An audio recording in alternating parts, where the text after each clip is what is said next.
मात्र एक 23 साल का नौजवान जिसने दुनिया की सबसे मजबूत शासन व्यवस्था वाली सरकार के दांत खट्टे कर दिए थे। क्या दिन रहे होंगे उस भारतीय क्रांतिकारी के लिए जब उसे केवल 23 साल की उम्र में समय से एक दिन पहले ही फांसी दे दी गई होगी। जिस वीर ने अपने मौत को भी हंस के गले लगाया, जो चाहते ही नहीं थे कि उनकी फांसी की सजा माफ हो, क्योंकि उन्हें अपने मौत से अंग्रेजी सरकार को ये पैगाम देना था कि अब भारत की जनता जाग चुकी है। जिस क्रांतिकारी ने अपनी दुल्हन आजादी को माना, वो उसे कभी देख ही नहीं पाए।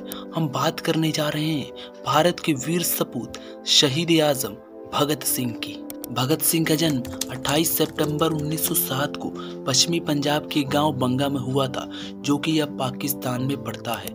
भगत सिंह का जन्म एक सिख परिवार में हुआ था। उनके पिता का नाम सरदार किशन सिंह और माता का नाम विद्यावती कौर था। भगत सिंह के परिवार में उनके चाचा से लेकर उनके पिताजी तक सभी लोग लगभग देश की आज़ादी के लिए लड़ने वाले थे।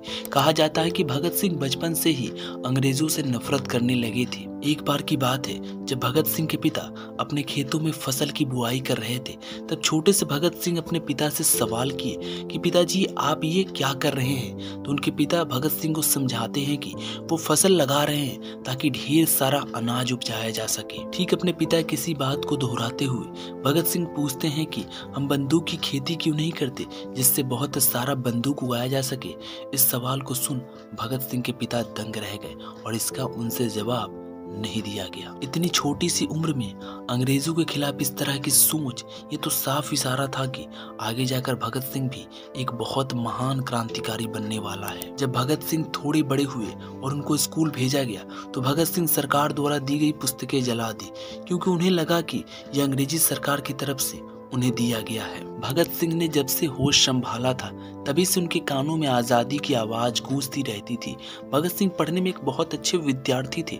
उनके पास हिंदी, अंग्रेजी, उर्दू, पंजाबी जैसी कई भाषाओं का उन्हें ज्ञान था। जब भगत सिंह 12 वर्ष के थे, तभी 13 अप्रैल 1919 को जालियांवाला बाग हत्याकांड के बारे में उनको मालूम चला।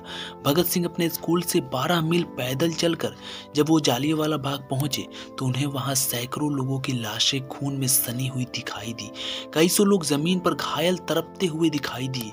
दीवारों पर खून के छींटे ये साफ बयां कर रहे थे कि किस तरह एक अंग्रेजी ऑफिसर के घमंड ने इतने भारतीयों को मौत की नींद सुला दी है। ये सब देख भगत सिंह का खून खौल उठा और वो वहां की मिट्टी को अपने हाथों में लेकर एक शीशे की बोतल में भर लेते हैं और ये कसम खाते हैं कि मैं जब तक इन अंग्रेजों को अपने देश से बाहर निकाल नहीं दूंगा, तब तक मैं अब चैन से नहीं बैठूंगा। भगत सिंह लाहौर नेशनल कॉलेज में अपनी शिक्षा को अधूरी छोड़कर ही भारत की आज़ादी के लिए नौजवान भारत सभा की स्थापना की।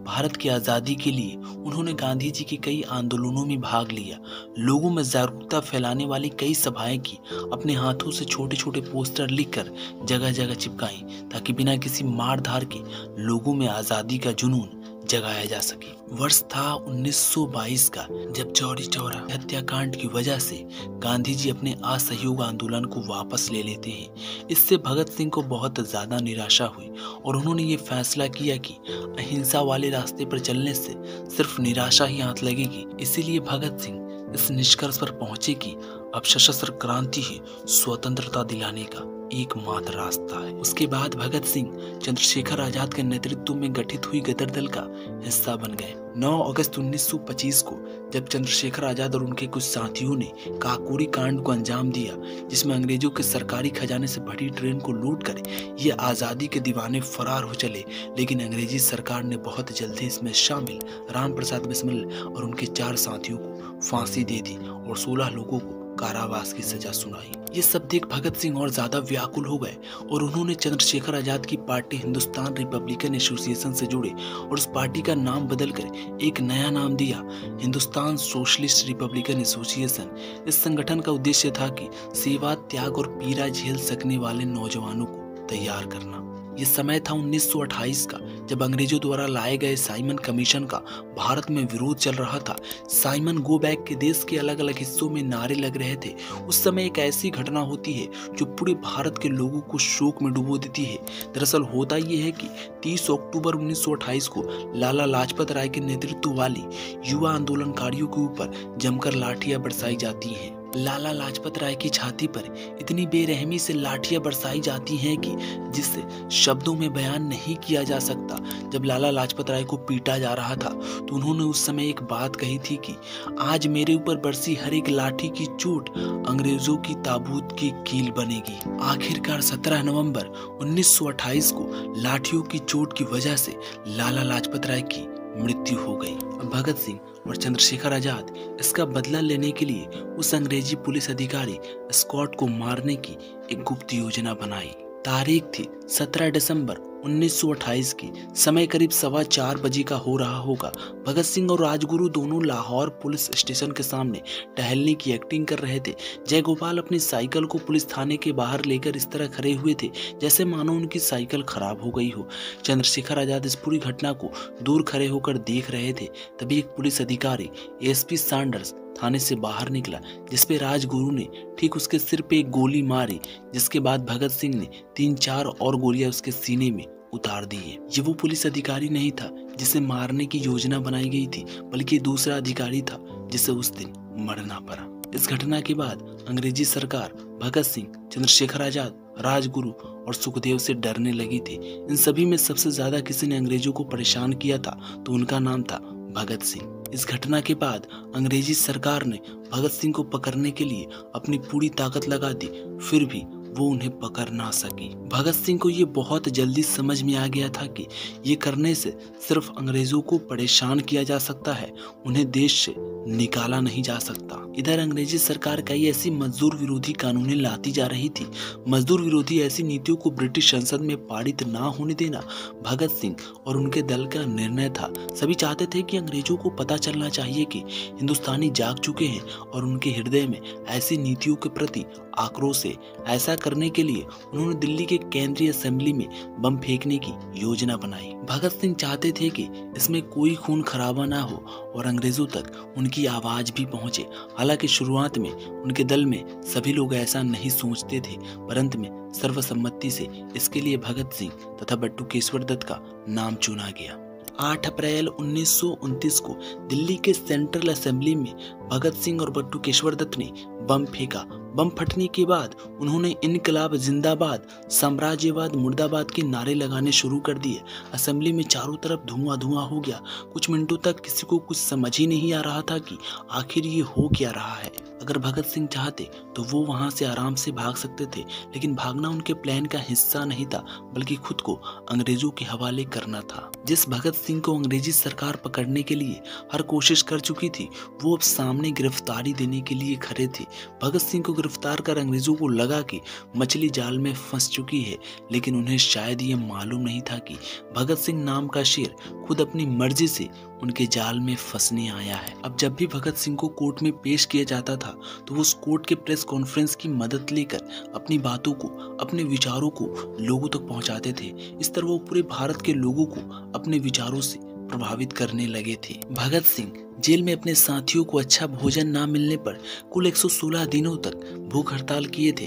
अंग्रेजों ने भगत सिंह और उनके साथियों के भूख हड़ताल को तोड़ने के लिए कई दिनों तक उन्हें मारा। नाक में ट्यूब डालकर किसी तरह से उनके पेट में खाने को पहुंचाने की कोशिश करते रहे, लेकिन वो उसमें भी कामयाब ना हो सके। 7 अक्टूबर 1930 को धारा 129 और धारा 302 के तहत अदालत ने 68 पेजेस की फैसले की कॉपी तैयार की, जिसमें भगत सिंह, सुखदेव और राजगुरु इन तीनों को 24 मार्च 1931 को फांसी देने की सजा सुनाई। सजा का ऐलान होते ही लाहौर में धारा 144 लागू कर दी गई, जिससे लोगों को शांत रखा जा सके। उस समय के तत्कालीन कांग्रेस अध्यक्ष पंडित मदन मोहन मालवीय ने वायसराय के सामने भगत सिंह की सजा की माफी के लिए 14 फरवरी 1931 को अपील दायर की। जब इससे भी बात नहीं बनी तब खुद गांधी जी ने वायसराय के सामने 2 बार फांसी की सजा माफ हो इसकी अपील की, लेकिन इसका उन पे कोई असर नहीं हुआ। हालांकि भगत सिंह खुद नहीं चाहते थे कि उनकी फांसी की सजा माफ हो।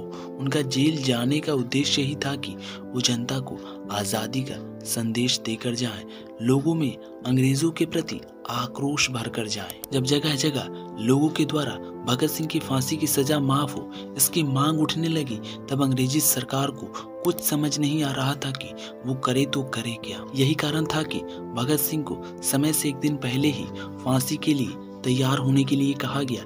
जब फांसी के लिए भगत सिंह को बुलाया गया, तब भगत सिंह लेनिन की बायोग्राफी पढ़ रहे थे, जिसके अभी कुछ पन्ने बाकी ही थे, इसीलिए उन्होंने इसे पूरा खत्म करने के लिए कुछ समय मांगा। सबसे हैरानी की बात ये थी कि जब भगत सिंह और उनके साथियों को फांसी के लिए ले जाया जा रहा था, तब उन तीनों का पहले से वजन बढ़ चुका था।